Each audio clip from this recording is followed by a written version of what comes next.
বন্ধুরা, আমাদের এটা ঘষা হচ্ছে, এটা কালার করতে হবে। হ্যাঁ, মরিচা লেগে গেছে। তো আপনাদেরকে দেখাবো, ঘষাঘষি চলছে। দেখলেই বুঝতে পারবেন। মোটামুটি ঘষা হচ্ছে।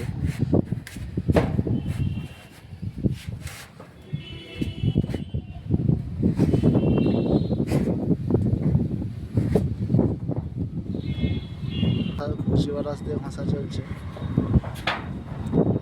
কালিদা, কোথায় গেছিলে? আপনাদেরকে চার সাইডটাই দেখাবো। হ্যাঁ, দেখুন মাঠে ধান পেকে গেছে, এরপর ধান কাটা চলবে হয়তো কিছুদিনের মধ্যে।